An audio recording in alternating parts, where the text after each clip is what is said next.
राम राम बहन भाइयों माताओं, ज्ञान कहानी 99 में आप सबका स्वागत है। आज मैं आपको सावन मास शुक्ल पक्ष की पुत्रदा एकादशी कहलाती है, इसका महात्म्य सुनाऊंगी। युधिष्ठिर ने पूछा, मधुसूदन, सावन के शुक्ल पक्ष में किस नाम की एकादशी होती है? कृपया मेरे सामने उसका वर्णन कीजिए। भगवान श्री कृष्ण जी बोलते हैं, राजन, प्राचीन काल की बात है। द्वापर युग के प्रारंभ का समय था। महिष्मति राजा महिष्मति अपने राज्य का पालन करते थे, किंतु उन्हें कोई पुत्र नहीं था, इसलिए वह राज्य उन्हें सुखदायक नहीं प्रतीत होता था। अपनी अवस्था अधिक देख राजा को बड़ी चिंता हुई। उन्होंने प्रजा वर्ग में बैठकर इस प्रकार कहा, प्रजाजनों, इस जन्म में मुझसे कोई पातक नहीं हुआ। मैंने अपने खजाने में अन्याय से कमाया हुआ धन नहीं जमा किया है। ब्राह्मणों और देवताओं का धन भी मैंने कभी नहीं लिया है। लिए प्रजा का पुत्रवत पालन किया है। धर्म से पृथ्वी पर अधिकार जमाया था। दुष्टों को वे बंधु और पुत्रों के समान क्यों न रहे हो दंड दिया है। श्रेष्ठ पुरुषों को सदा सम्मान किया, किसी को द्वेष का पात्र नहीं समझा। फिर क्या कारण है जो मेरे घर में आज तक पुत्र उत्पन्न नहीं हुआ?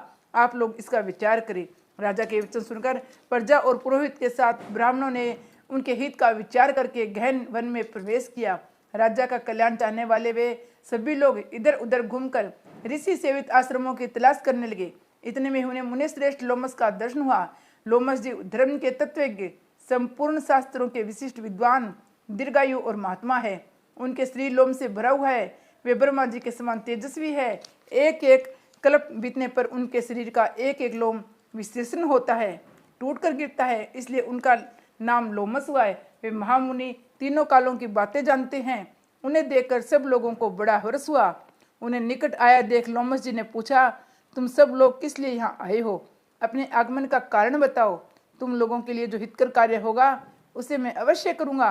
प्रजाओं ने कहा, ब्राह्मण, इस समय मही जिति नामक वाले राजा है, उन्हें कोई पुत्र नहीं है। हम लोग उन्हीं की प्रजा है, जिनका उन्होंने पुत्र की भांति पालन किया है। उनके पुत्रहीन देखे उनके दुख से दुखित हो हम तपस्या करने के लिए दृढ़ निश्चय करके यहाँ आए हैं। द्विजोतम राजा के भाग्य से इस समय हमें आपके दर्शन मिले हैं। महापुरुषों के दर्शन से ही मनुष्यों के सब कार्य सिद्ध हो जाते हैं।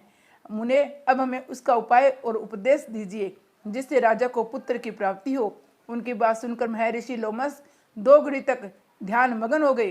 तत्पश्चात राजा के प्राचीन जन्म का वृतांत जानकर उन्होंने कहा, प्रजावृंद सुनो, राजा महिजित पूर्व जन्म में मनुष्य को चूसने वाला धनहीन वैश्य था।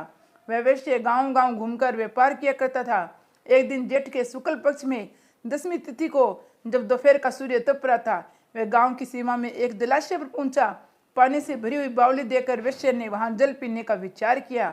इतने में वहां बछड़े के साथ एक गौ भी आ पहुंची। वह प्यास से व्याकुल और ताप से पीड़ित थी, अतः बावली में जाकर जल पीने लगी। वैश्य ने पानी पीती हुई गाय को देखकर दूर हटा दिया। वह स्वयं पानी पिया। उसी पाप कर्म के कारण राजा इसमें पुत्रहीन हुए। इसी जन्म के पुण्य से इन्हें एक कंटक राज्य की प्राप्ति हुई है।